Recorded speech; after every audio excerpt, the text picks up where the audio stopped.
দেখতেও এক, নম্বরও একই। বীরভূমের যমজ ভাইয়ের নম্বর নজর কাড়ল সবার। জন্মের সময় মাত্র কয়েক মিনিটের পার্থক্য থাকলেও দেখতে শুনতে দুজনেই একই রকম। আর এবার এই দুই যমজ ভাইয়ের মাধ্যমিক পরীক্ষার রেজাল্টেও এলো একই নম্বর। সচরাচর এমন ঘটনা দেখা না যাওয়ার কারণে বীরভূমের ওই দুই যমজ ভাই তাদের মাধ্যমিক পরীক্ষার ফলাফলে রীতিমতো নজর কেড়েছে সবার। নজর কাড়া এমন ফলাফল হয়েছে মোহাম্মদ মোক্তার নাবিল ও মোহাম্মদ মোক্তার জাহিন নামে দুই যমজ ভাইয়ের। এই দুই যমজ ভাই বীরভূমের রামপুরহাট 1 নম্বর ব্লকের অন্তর্গত কষ্টকরা রামকৃষ্ণ নেতাজি উচ্চ বিদ্যালয়ের পড়ুয়া। তারা দুজন যমজ হলেও তাদের মাধ্যমিকের ফলাফলের নম্বরও যে একই হবে তার কেউই টের পাননি। বৃহস্পতিবার মাধ্যমিকের ফলাফল প্রকাশের পর দেখা যায় দুই যমজ ভাইয়েরই নম্বর এসেছে 677। মাধ্যমিকে ভালো ফলাফল করার পর অবশ্য তারা দুজন ভবিষ্যতে দুই পথে যেতে চায়। একজনের ইচ্ছে ডাক্তার হওয়ার, আরেকজনের ইচ্ছে ইঞ্জিনিয়ার। মাধ্যমিকের ফলাফলে দুজনের নম্বর একই আসার পাশাপাশি অধিকাংশ বিষয়ের ক্ষেত্রেও তাদের নম্বরে বেশ সামঞ্জস্যও রয়েছে।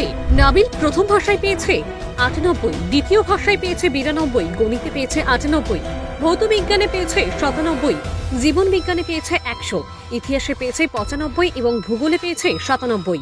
অন্যদিকে জাহিন প্রথম ভাষায় পেয়েছে 98, দ্বিতীয় ভাষায় পেয়েছে 93, গণিতে পেয়েছে 97, ভৌত বিজ্ঞানে পেয়েছে 97, জীবন বিজ্ঞানে পেয়েছে 100, ইতিহাসে পেয়েছে 94, ভূগোলে পেয়েছে 98। এমন ফলাফলের পর নাবিল ও জাহিনের মা বাবা জানিয়েছেন ওরা সবসময় যা করত দুজনেই একসঙ্গে।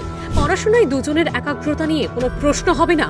ছবি আঁকা থেকে শুরু করে স্কুল যাওয়া ও অন্যান্য সময় পঠন পাঠন একসঙ্গে করেই আজ এইভাবে একই ফলাফল করেছে।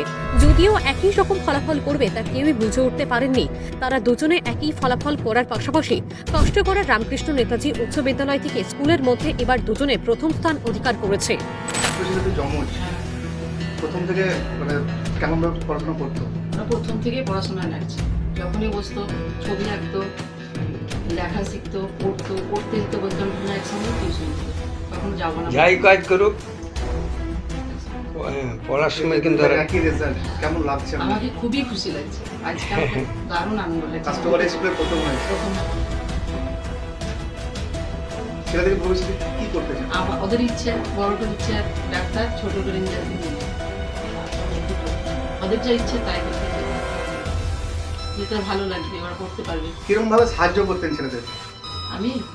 আমি সবসময় ওদিকে পড়াশোনা দিকে সকালে উঠতাম, ওদের সঙ্গে উঠে আগে দিকে পড়তে বলতাম, খাবারটা তাড়াতাড়ি রেডি করে রাখতাম, যারা এই সময় খাবে আসবে পড়তে, পড়ে আসবে এইভাবে। আবার মেয়েকে ছিল, মেয়েকেও সাহায্য করেছে খুব। মেয়ে মানে সত্যিকারের আমার মেয়ে সবসময় গাইড দিত। পাড়া প্রতিবেশী সবাই ভালো চলে দেখতো, সবাই করতো। একটু কাকু আসতো, সেও সাহায্য করতো, আর ওর চাচারা আছে তারাও সাহায্য করতো। শিক্ষকরা কেমন সাহায্য করতো? পড়াশোনার ব্যাপারে পড়তে বলতো, ওদের ভালো ছেলে স্টুডেন্ট গুলো ওদের সবসময় সাপোর্ট করতো। টিউশন মাস্টাররা। কি নাম আপনার? আমার নাম নবীনা বেগম। তোমাদের নাম কি? আমার নাম মোহাম্মদ মুক্তার জাহিন আর আমার নাম মোহাম্মদ মুক্তার আলী। কোন স্কুলে পড়াশোনা করেছো? কষ্টকরা আরএন হাই স্কুল। এই যে রেজাল্ট ভালো হয়েছে, কেমন লাগছে? তোমার দুই ভাই একই রেজাল্ট। অবশ্যই ভালো লাগছে। ভবিষ্যতে কি হতে চাও বা কি নিয়ে পড়াশোনা করতে চাও? আমার স্বপ্ন আছে ইঞ্জিনিয়ারিং নিয়ে পড়া, আর আমার ডাক্তার। কতক্ষণ পড়াশোনা করতে? আমি সাধারণভাবে যেমন আমি আরও 5 জন ছেলেমেয়েরা পড়ে সেরকমভাবে করতাম, কিন্তু কনসিস্টেন্সিটা বজায় রেখেছিলাম। সাহায্য বেশি বাড়িতে কে করেছে পড়াশোনার ক্ষেত্রে? বাবা সবাই সাহায্য করতো, দিদিও সাহায্য করতো, স্কুলে সাহায্য করতো, ফ্রেন্ডলি ছিল সকলেই। কত নম্বর পেয়েছো? 677। দুই ভাই। হ্যাঁ। আপনি তো একজন স্কুল শিক্ষক, ছেলেরা এরকম রেজাল্ট করেছে, ভালো নাম্বার পেয়েছে, কতটা খুশি লাগছে? খুশি তো লাগবে। আগামী দিনে এদেরকে কি তৈরি করতে চান? দেখি, চেষ্টা তো করবো, ছেলেরা যা চাইছে সেগুলো চেষ্টা করবো, তাতে যতটা ওপরবেলায় সহায় হয় ততটা।